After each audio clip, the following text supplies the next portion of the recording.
Welcome back. This is Matt Garland, NMLS number 58700, better known as MG the Mortgage Guy. And today we are talking about short sales. But before we get into today's episode, you already know Black Friday is this week, and you guys need to go get the Real Estate Investors Manifesto, my new book. Go to mgbookstore.com. Go to mgbookstore.com. Pick up all the bundles. Pick up all the books. You guys already know the vibes. The links will be in the description too. So we need to probably get something that goes across the screen that says I'm working on it. he's working on it, y'all. I want y'all to see mgbookstore.com on the lower thirds too. All right. Y'all already know the vibes. I don't want to waste much time because this is a hot topic. You know, home prices are going down.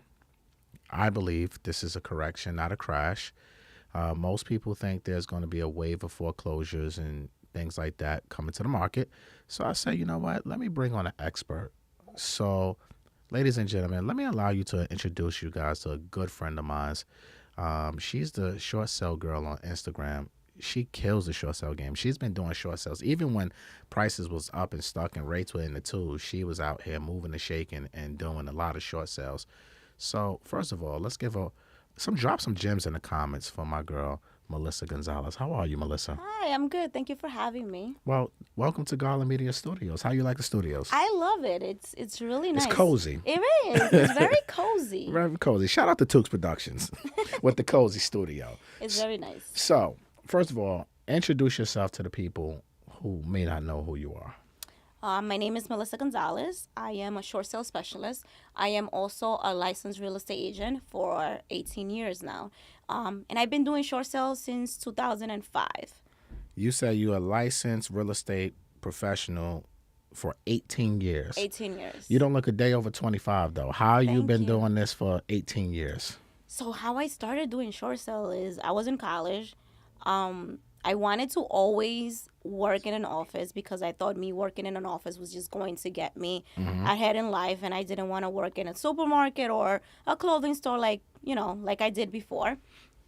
So I started working as a receptionist, doing just paperwork, and I remember it was April. I saw people making money. I was just graduated from high school, and I'm like, what are they doing? I was in college, and I was like, I want to do what they're doing. So I went and I got licensed, and I never sold a house a day in my life up until 2014. Really? I never saw. All I did was short sales. Really? Yeah. So from day one, when you came in, because you came in at the right time for short sales when there Yeah. was millions of them. So you learned the game through the wild cowboy days. I taught myself how to negotiate them on my own. So what happened was the owner of the company at the time, it was one of those companies where they have a mortgage company, they have a real estate, and they have a title company all in one. Everything, one-stop shopping. Yeah, exactly. So he had a broker who was doing them, and she used to. I didn't know this back then, right? Here we go, Tukes.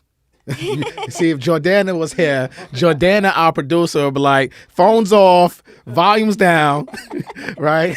There we go. All right, sorry Like about that. he's new to this, right? Yeah, he's acting like he's new. Come on, Tukes. Like, what are we doing? I wish we had the Tukes cam on so I could see his face right now. All right, go ahead. Carry on. So, I didn't know at 18 and not knowing, I knew absolutely nothing about real estate. But, the owner said, Melissa, do you want to try a short sale? I said, what's a short sale? And he's like, I didn't know how much he was paying, whoever he was paying. So he's like, yeah, try it. I'll help you do it. Later on, I realized that the person who was negotiating the short sale was going 50-50 with him on the commission, or, they wanted 4% because they were negotiating them and they were the agent on it. So he basically used me, and he's like, I'll pay you $1,500 per short sale. I was 18 years old, making $200 a week. I was like, $1,500? I learned. I befriended the first negotiator from the bank. It was Celine Finance. I befriended him. We were friends on AIM. And he would help me. I said, how do I submit a net sheet? What is a net sheet? Because not for nothing, I'm also, being Dominican and not knowing a lot of the financial stuff that I know now. Back then, or being 18 years old, they didn't teach us financials in school, so I didn't know what a net sheet was. Yeah. I didn't know what a hardship letter was. Yeah. I had to Google like all of these stuff, and I went from doing one short sale a year because it took me 8 months to do my first short sale Okay. because I didn't know nothing. I got it approved, and then he opened up a short sale department, and I was making $5,000 a short sale. Still not making what I could have made at the time, but I was making 5,000, and I was closing 10 short sales a month. Damn. 120 a year. So I was like, all right, So it's clear. It's clear to say that you have a lot of experience yes, dealing with distressed homeowners. yes, All right, so let's get into this, right? Let's get into the meat and potatoes. Let's talk about short sale 101 because you mentioned a few terms that obviously you was 18 once and you had to learn the game. But this is why I love these type of platforms nowadays because you had to learn the hard way. yeah, There was really no YouTube, there was no Instagram, TikTok, and things like that for people to really learn this game. So I want to make sure that we give like the ABCs of short sales because you even mentioned a few things now. You mentioned like term sheets and things like that. So let's talk about short sale 101. Like, what is this process?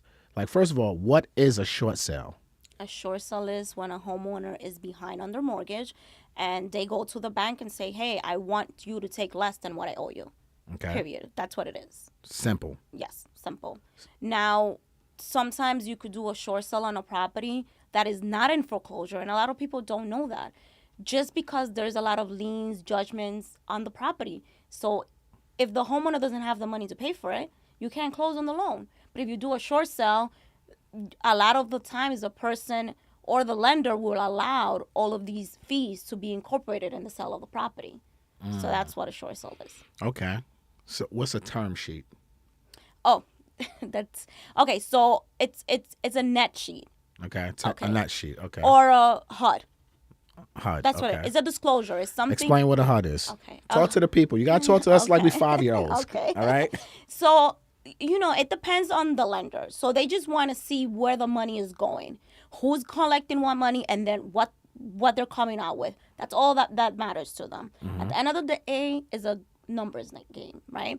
So a HUD, whether when you buy in a property, they give you a disclosure or a HUD. Old school people call it a HUD. Correct. Today they call it CDs. Yeah, a Yeah. CD and a closing disclosure. Correct. And for realtors. Yes. And it just shows you where the money is going. So basically, for example, if I'm presenting an offer to the bank, I can't just send them a contract of sale, which is needed for a short sale. You have to show them how the money is being distributed. So with the HUD, you show what the sale price is, what commissions are being paid, what taxes are being paid, what liens, judgments, and what they're gonna net. The net is the income that is coming to the bank. So even though you're offering them, let's say 200,000, they may walk away with 80 grand. So that's what the HUD does. It just shows them how the money is being distributed. Okay. Okay. So I hope you guys understand HUD, CDs, that process. But give us some more ABC stuff, right? Like, what is the process? You have a homeowner, they want to go through a short sale. What does that process look like? Okay, so the first thing that you have to do, and a lot of people, they may call you or myself, hey, because you have a following and you have these people who will come to you for advice. I saw this property on my block. It's been empty. I found out that it's in foreclosure because, you go to Zillow and it tells you that it's in foreclosure. I want to buy it. How do I buy it? Can I call the bank? No. So when you're doing a short sale, the homeowner is still the person that has to agree to sell that property. So even the lender cannot say, I'm just going to take this property from you and we're just going to, sell it to buyer 1, 2, 3. That's not how it works. The buyer has to agree to buy the property, but the seller has to agree to want to sell the property to you. So if the seller doesn't agree, you cannot do a short sale. Now, that's the difference between a short sale and a foreclosure. If the bank already foreclosed on the home, you're negotiating directly with the bank. There's no communication with the homeowner. So that's one thing. So once the homeowner says, and you can explain to the homeowner, look, these are the benefits of you doing a short sale. Number one, you're walking away with debt free from this property. And a lot of time, not just the property, if there's any liens in judgment, credit card liens, child support, IRS liens, they are being paid at the time of closing. So you're basically walking debt free, and you could buy a property within 2 years again. Now, if they foreclose on your home, where the bank comes and said, hey, listen, you haven't paid me, get out of my house. Number one is the bank could come back to you and come and tell you, I want the remainder of the money that you owe The me. balance, Yeah. a deficiency judgment. Yes. And in New York, they could do that. Absolutely. In other states, I've heard that you can't, but every state is different. New York, they could do that. That happened to me, actually. They come back to you and they Yeah, say, hey, yeah. listen, I want my money. Yeah, yeah. They came back to me like when I had to let some properties go during the last crash. I had deficiency judgments, and out of nowhere, I get this bill, and it's like, wait a minute, what the Yeah. hell is this? And then on top of that, you got to pay taxes on that money Yes. too. Like Yes. it's But like, when you do- like it's crazy. And this is what I try to tell homeowners, because I've had other homeowners come to me.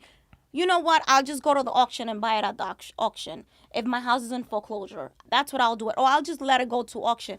Okay, you're letting it go to auction, but your credit is being affected for 7 years. And they could come back to you and say, I want the money.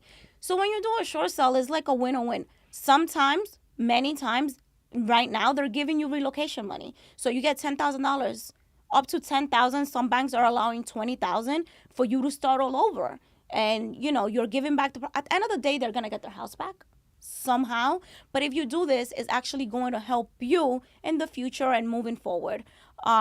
So once you get the homeowner on board, you also have to have the property listing. So this is listed. So this is why a listing agent or a real estate agent is very important to have, because they don't realize that they could get paid from a short sale, and the bank pays you a lot because they want you to help them convince the homeowner because they want their money. Yeah, we'll talk about that in a few minutes, but I still want to stay on like the ABCs of this, right? The process of it. So now the homeowner communicates to the bank directly, says, hey, I need a short payoff, basically. No, they communicate to the realtors Okay. or myself, who is also let's say I can play either role. As a negotiator, somebody needs to negotiate on behalf of the homeowner, especially if that homeowner is in bankruptcy. The bank is not allowed to speak to them. Okay, so you contact the realtor, which will we're gonna touch base on how it helps the realtors.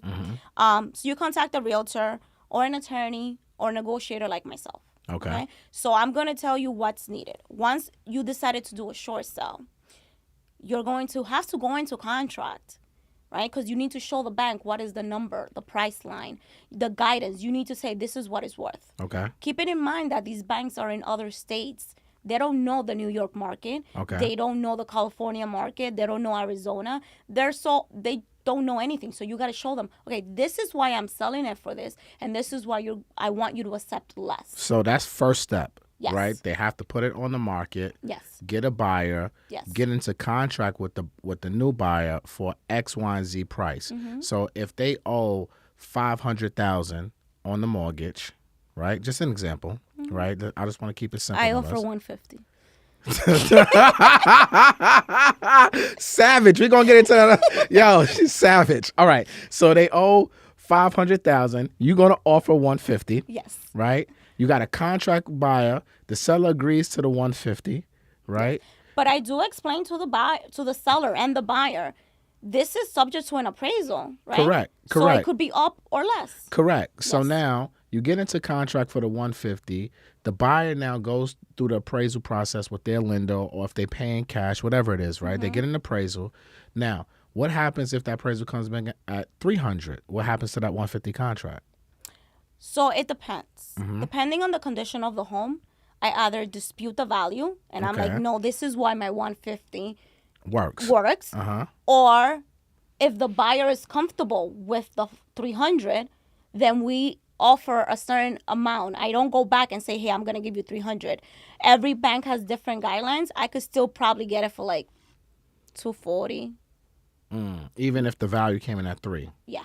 Okay. So let's just say you settle out at 250 as this number, and then now you're going to take that contract, and then now that's where the meat and potatoes of the short sale process starts for the homeowner, because now you as the negotiator have to get in contact with the bank. No, we already did an appraisal. When we have that Yeah, appraisal, that's what I'm saying. You have yeah. the appraisal, you have the contract, and then now you send it over to the bank No. for them to approve, because they have to approve it now. Yes, but once we submit all the documents to the bank, so the contract and the listing agreement is the first thing you send to the bank. To the bank, And they okay. have like a short sale package. There's a lot of things that if I explain, we're going to be sitting here for a long time. Okay. That's why you want to hire somebody that does the work for you that you really don't need to do. Okay.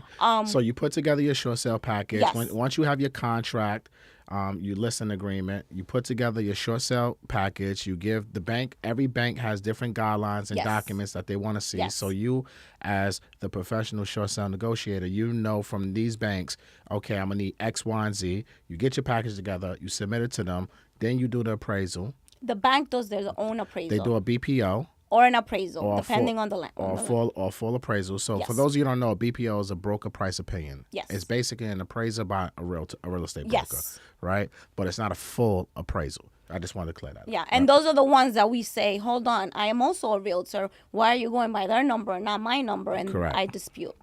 Okay. So now you get the appraisal back, Mm-hmm. and it sends back to the bank.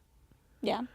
What's the next step? Because I want to walk them through the process Yeah, of a so short that's sale. when the bank says, okay, I no longer want 150, I want 300 by this number. That's their guideline, right? Okay. And I go back and I say, okay, let's agree to 250. Or I go back and dispute it, depending on the condition of the home, right? Like if the home doesn't have a lot of issues, then and the 250 works, then we proceed.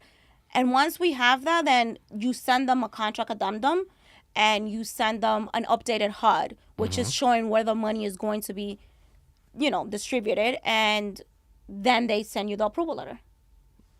So they send you the approval. Now, before you get to approval, you say you dispute things. How long does that process take? It depends. Right now I have a dispute that is taking me 2 months, and it's never taking me this month because banks are so slow right now.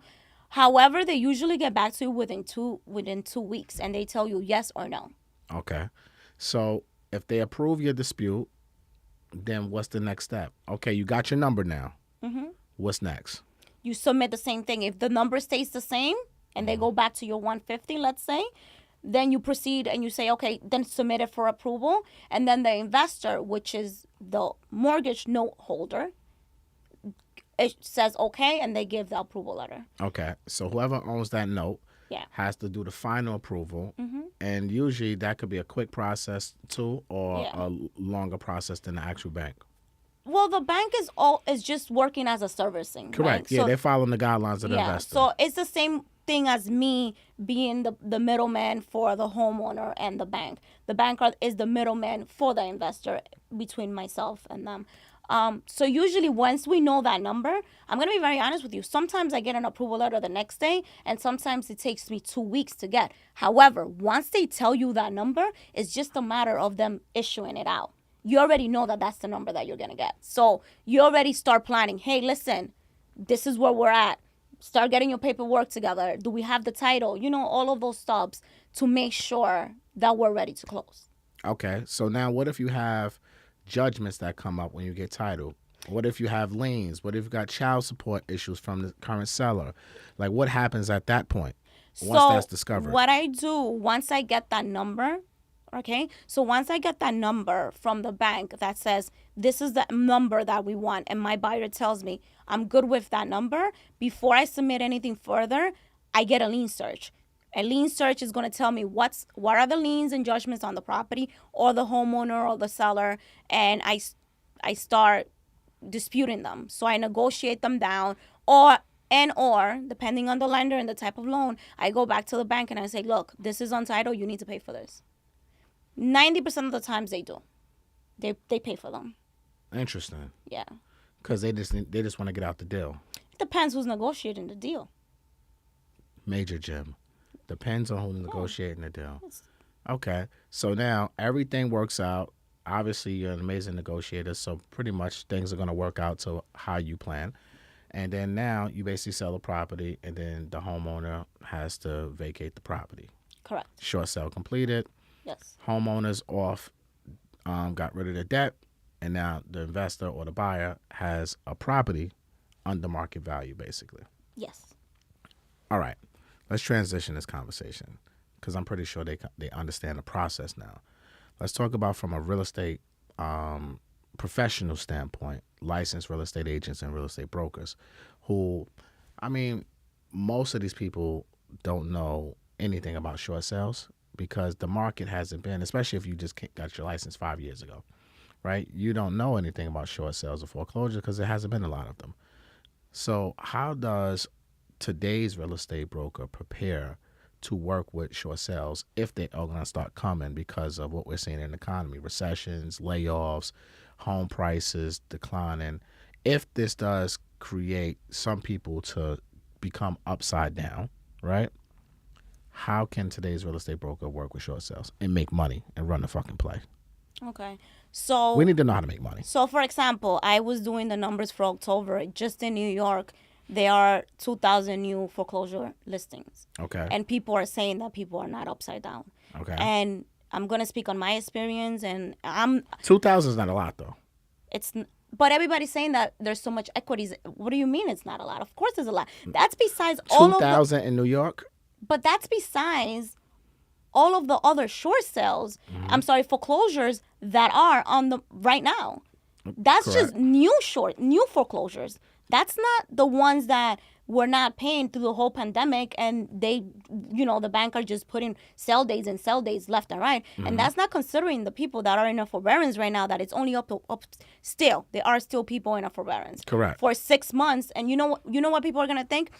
They're just going to, bail us out and we're going to do X. That's not going to happen. Okay. So what about all the people that are getting laid off? What about all the people that the tenants are not paying their mortgage? The cost of living is going up. And unfortunately, there's going to be a market. There is already a market for it. I'm negotiating about 150 short sales right now. I got 3 this morning. So there is a market for it. Definitely. And a lot of things that people, don't realize is that forget about the new ones. What about those homeowners that haven't paid in 10 years? There's a ton of them. And I'm going to hold you up. I know people personally who haven't paid their mortgage in like 7 to 8 years. Okay, so in New York, it's harder for you to get, somebody evicted. I mean, to do not just evicted with the tenants, but it's also hard for you to do A foreclosure. It's harder than Florida. Florida, in 3 months, you're out of the house. Absolutely. So when you say 2,000 is not a lot, do you know how much? Listen, homeowners are scammers. I'm sorry. You said scammers? They are scammers. They do so much things. For them, listen, the things that I've seen homeowners. Tell us a few. Okay, there could be husband and wife on the mortgage. One will file bankruptcy for 7 years, just not to get, because when you're in bankruptcy for 7 years, they can't foreclose on you. You're protected. And then when those 7 years go by, then the husband goes and files bankruptcy. That's 14 years you haven't paid your mortgage. Scamming. So they're scammers. And then you also have homeowners that the tenants are paying the rent, and they're not paying the mortgage. A lot of them, especially in the boroughs. Scamming. Yes. So when people tell me there's not a lot of foreclosures, I don't see them. Do you understand that I know homeowners that are business owners, and they haven't paid for 8 years, and they're just collecting all of that, and then they only start panicking when there's a sale day. And then when you stop that sale for them, right, you stop the foreclosure sale day. A sale day means that the property is going to be auctioned off, and you're no longer going to be the homeowner of that property. So when you stop that sale for them, they go back to scamming because they're like, I have another 6 months. It's unfortunately because after the crash, right, when President Obama came in office, they had all these new rules and laws and programs that came in, and once that came in, it was game over. Like when I went through my shit, I think my process lasted less than a year. And actually, there was a class action lawsuit against one of the banks, I think Citibank. And I wound up like literally 8 years later getting like a $800 check from it, Wow. from the class action suit. It was actually really embarrassing. I'm like, wait a minute. So they pushed this thing without giving me or all the other people who was part of the class action suit time to try to even save your house. And the only thing you're going to give me is $800? I said, this is some bullshit. Really? How long? How fast was it? Oh, it was less than a year. Okay, so when Obama was there, the thing is that when a bank files you know, a foreclosure, Mm-hmm.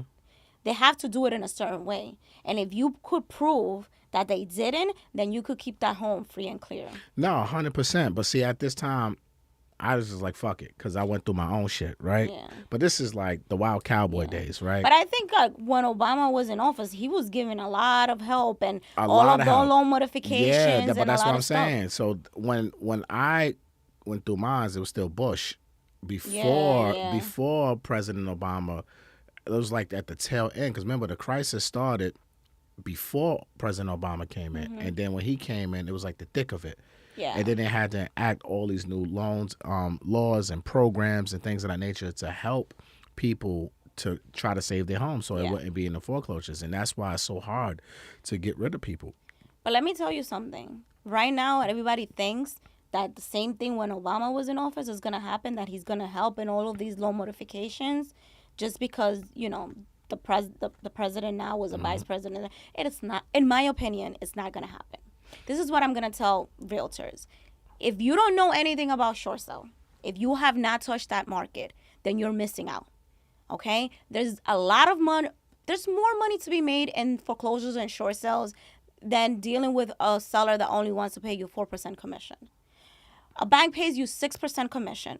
And if you get an investor to get a property that is they're getting it for less than what the market value is, guess what? When they're going to put it back on the market, you're going to get that listing again. So you could get a property so many times and make so much money out of it. And a lot of the things that people don't know and realize that the same way that you can convince a regular buyer to sell a house, you could convince somebody who's in foreclosure to sell the house, as long as you know what you're talking about. And they're not getting the information. Because remember, when you're in foreclosure, you're ashamed. You're not going to go out there and say, I'm in this predicament, or I did something wrong, I should have done something. Furthermore, what about the people that died through COVID? Right? They didn't have a will. A lot of people didn't think that they were going to die. Younger people were dying. What happens if they had a house? That could be a short sale. Interesting. So, all right, let's talk about from the realtor perspective now. If a realtor's watching this and they wanted to start a short sale business like you have started, what would be the steps? Give them 3 tips to get started with running their own short sale business. You have to know and think what kind of realtor you want to be. Okay? So, for example, myself, I know I'm great at negotiating, but I'm not great at everything. So, my advice would be like, do you want to deal with getting the deals? Do you want to go and find the deals and just be that realtor that gets the short sales and gets them, get them to the investor and then get a listing twice? Or do you want to be the realtor that just negotiate them? Because they're very time consuming. So get informed, know what a short sale is, because there are going to be a lot of short sales and there's a market for it. Number 2, I would tell you to not just target buyers and sellers and investors. Go and develop a relationship with an attorney, because when you're in any type of issues, the first thing a homeowner is going to do is call their attorney and say, I need help, because they feel that because you have a law degree, you're going to be able to help them. So if you build a relationship with a good attorney that gets a lot of business, then you could be that realtor that they refer all the business to. And guess what? The bank is going to pay you 6%, and the bank is also going to pay that attorney 1% of whatever the asking price is. So you don't have to worry about having to give them anything from your cut. And third, put yourself out there. Be a realtor that knows a little bit of everything, because you never know. Even doing a rental, you could be that rental that the tenant is like, listen, I think my landlord is losing the house, and then you could go after that homeowner and get a deal. And it doesn't have to be a home for $100,000. I've done short sales for $500,000 and I've made $30,000 doing nothing. And if you want to be a negotiator, there is a lot of information in the internet. None of this was out there when I started. So it took me years, 18 years, to learn everything that I know. And it could take you 6 months to learn it if you just go out there and do your homework. Do your homework. Do your due diligence. Yeah. 6% as a negotiator. As a realtor, As my a fee is realtor. separate. Okay, so Yeah. so you can get 6% for being a realtor. Yeah. What do you charge for your negotiation fee? That's case by case. Case by case. Give us an Yeah. example. So it depends. So for example, if it's I have investors that I've worked for many years. So I'm not gonna charge them the same that today's price is not yesterday's price, right? We love that. So the more that I see that not everybody, or they'll go to somebody else.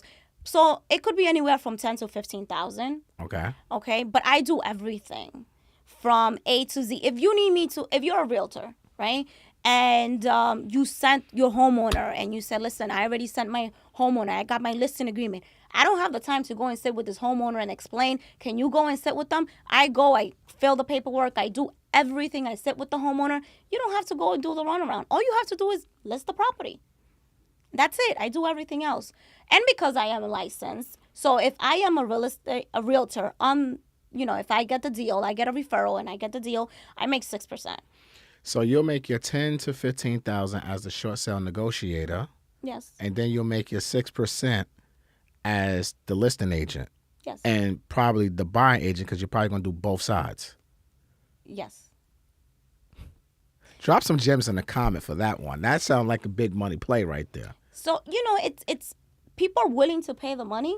And the bank pays your negotiation fee. It depends. Some banks do, some banks don't. Some banks will pay either or. They either will pay for you to negotiate or they'll pay a commission. So that buyer will have to pay my fee.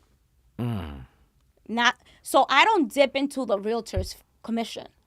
If somebody referred me a deal, I don't dip into the commission. I'm like, you got to tell your buyer that they have to pay my fee. But guess what?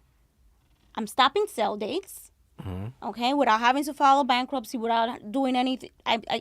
You build relationships and you know how to do certain things that you know how to get it done, basically. So I'm stopping sale dates. I am also clearing all the title.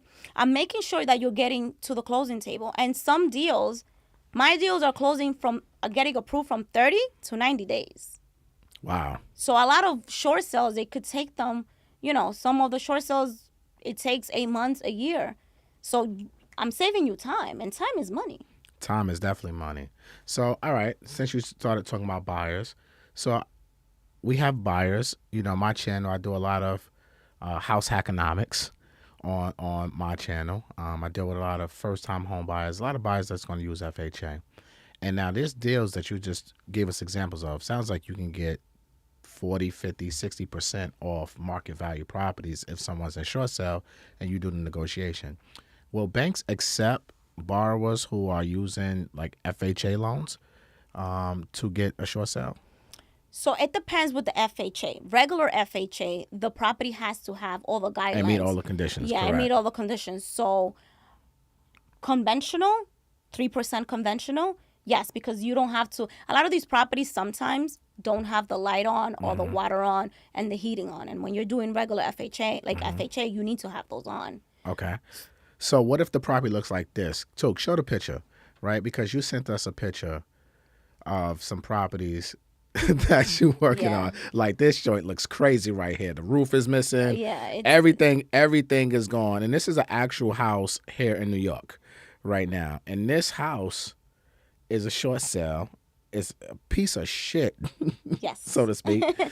But the bank would accept a FHA 203K Yes. with this type of house. The bank doesn't care as long as they're getting paid. Okay. As long as they get the money, they don't care how. There is a misconception of people that feel that you cannot do cash on a property. I'm sorry, that you can only do cash, that you cannot do a mortgage. You can. They actually pay your closing costs. Banks will pay a lot of your closing costs. And there are some houses that you could do regular FHA because they do have homeowners that are living in the property and they have the water on and they have the electrical and they have the heating system because, for FHA, they have to check those Absolutely. items. But there are houses that you could do, a mortgage on it. That 100% it could be done. 100%. 100%. So I'm glad we spoke about this, and that's why we wanted to give the audience the visual of this as well, because a house like that is perfect for a 203K. Yeah. And what I've been saying this for years, and let me get my book up. Hold on, Tooks. Let me do a shameless plug right now. House Hackonomics. Go to mgbookstore.com and get it, because it's going to teach you how to house hack the right way. Shameless plug. All right? But, so, I've been telling people for years that, start thinking like the investor. If you're a first time home buyer, even if you're not a first time home buyer, if you use an FHA product, use a 203K, because true wealth is built in the equity when you buy a home. If you're buying retail, you're not going to make no money off that deal because you're buying retail prices. But if you buying like that piece of shit house that we just saw, that's a perfect FHA deal. And FHA will give you 100% of the repair costs to fix up a piece of shit like that. Took certain piece of shit one more time. One more time, Tooks. Let's just make sure they understand. Yes, ladies and gentlemen, yes. This house right here, you see this? It don't even look like it got windows. It ain't got no roof. That's the back of the house. This is the back of the It's a house. huge house too, yeah. And look, I can see the side of it on the right-hand Yeah. side of the picture, but Huge this thing, house. you got the picture of, look at the inside of this baby, right? This is a perfect investor special. But if first-time home buyers, if you guys start thinking like investors, use these tools and products that's available to you, and you can use the FHA 203K to get that deal, and the bank will accept it. You know what's funny about buyers? That they will be pissed if they went and bought that house and it's brand new and will say the investor bought it for $200,000 and now they want to sell it to me for $600. Exactly. Well, the investor took the risk and put all the money up to fix it and took the time, et cetera, et cetera. But this is the problem with us humans or minorities, or that we don't want to do the work, right? So even now, people are saying, like, as a realtors, I feel like a lot of realtors also shy away from foreclosures and short sales because it's like, oh, let's just buy you something quickly. But if you learn the market, and when the market shifts, you're willing to get you're always going to make money, because people are always going to need a home to live at. Facts. So if you have the knowledge, and even as buyers, these properties, there's going to be so many properties on the market that they may not be in foreclosure. I feel like everybody who's in a forbearance right now, and they can do a 2 or 3K loan on these houses right now and say, look, this might not be the most beautiful house, right? It doesn't have everything that I want, but I'm going to have equity. And using a 2 or 3K loan is a tool that when we only have 3.5% to buy as a minority, this is something that we should be using. Absolutely. And yeah, I 1,000% agree with you. The 203K is an underutilized product, and a lot of people don't use it because they just don't understand it. They have fear about it. They heard the horror stories. But if you take the time to learn that product, you can go buy a piece of shit house like that, force your appreciation, especially in the market right now where we're going through a correction, where we have home prices. There's going to be less homes on the market because interest rates are high. The sellers, I read a report, I think 85% of the mortgages in America right now have interest rates 4% or below. So there's going to be a lot of people who are not going to be willing to sell, but there are going to be people who are going to hurt. Unfortunately, there's always going to be casualties of war. There's always going to be foreclosures and short sales in real estate. It's just a matter of, is it going to be millions like it was in the Wild Cowboy days when the Great Recession came? I don't think so, but there will be a couple 100,000 active foreclosures that will hit the market over the next probably 4 or 5 years as a lot of these things kind of like work through the process and the systems. And that's the opportunity that home buyers and investors, even first-time investors, second-time investors, they have to learn this game. And that's why I wanted to bring you on the channel today and on the pod, so that way folks will have a better understanding of short sales, the process, how realtors could benefit from working with short sales and make money. But I think I need to put you on the spot right now. You know, I'm hosting, as part of my Black Friday sale, right? mgbookstore.com. He's a salesman, guys. Yeah. So my new book is The Real Estate Investor's Manifesto. And if people buy the bundle, it comes with a real estate investing webinar that I'm doing on December 15th. And it's a 4-hour webinar. So I would like you to come on the webinar and give us some real, like, with slides, the whole 9 yards, kind of really give us more detail, because this is a quick little pod that we're doing right now, but I really want to be able to give people information that they can really go out here and use and go into 2023 with actionable item steps to go out there, like knowing what banks are going to require what, et cetera, et cetera. Yeah. So would you do me the honor of blessing my audience and teaching us more about, because this is like a short sale 101. Yeah. I want to go down to 102, 103. Okay. So would you be a part of this webinar? Sure, I would love to. Okay, there you have it. I put her on the spot and she has agreed to it. So I just giving you more value. So that's why you need to go to mgbookstore.com right now and pick up that Black Friday special, the bundle for the Real Estate Investors Manifesto, my new book dropping on 12/9. And you'll get access to the webinar that we're doing on December 15th, which now Melissa will be one of my professors who will be teaching about short sales and foreclosures on that webinar. So I want you to tell the people, look in the camera, tell them how to find you, your website, et cetera, et cetera. Okay. Well, you guys can find me on Instagram, the Short Sale Girl, and my website is www.brighthorizonsny.com, and all of my contact information is there. My phone number, my email. Also, you can email me at info@brighthorizonsny.com if you have any questions. Well, I hope your assistant's ready to field a lot of emails because they're going to be emailing you. But hold on, I see something real quick. Soul Confessions. Yo, put that on the screen real quick. Let the people see all of this, right? And this is why I cannot see. This is why we do this, right? It says, she said, Soul Confession says, MG, exclamation point. Thank you. I like that. Shout out to you and your team. I just got my mortgage reduced by $500 by having PMI removed, all from listening to Rants and Gems. And she has a lot of gems in the comments. So that's fire right there. So shout out to you, Soul Confessions. And this is why I'm doing Rants and Gems. Actually will be tonight, 6 p.m. Eastern Standard Time on Earn Your Leisure's YouTube channel. But this is why I decided to do my solo podcast, the MG the Mortgage Guy Show, which I'm coming on here with daily information because I want you guys to be able to save money just like Soul Confessions. And this is free game university. So for me, yes, I will have paid stuff because you got to pay to play where we give you higher level information and more stuff. But if you think the free information is going to help you save money, imagine when you come into EYL University or you buy one of my books or attend one of my webinars, how much more game you're going to learn and how much money you're going to save and make by working with me. So Soul Confessions, I appreciate that love. I appreciate that shout out and telling your stories in the comments. So if I've helped you in any way, please don't hesitate to put it in the comments because you may never know. I might respond to it, put it in my stories or something like that. But I thank you guys for always supporting. And the MG the Mortgage Guy show will be on all audio outlets, I think by Friday. So you guys will send out an email blast or something like that.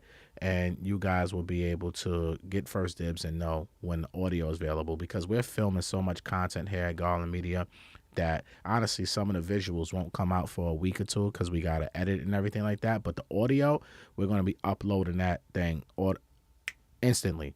So tap in with that. I think by Friday we'll have the MG the Mortgage Guy show on all audio podcast outlets. All right. So that's all I got for y'all. Make sure y'all tap in with my girl, Melissa. Shout out to Tooks Productions on the boards. I like this eCam thing because he brought that picture over. It was so smooth. And the people saying they loving the audio in the comments. So shout out to Tooks Production.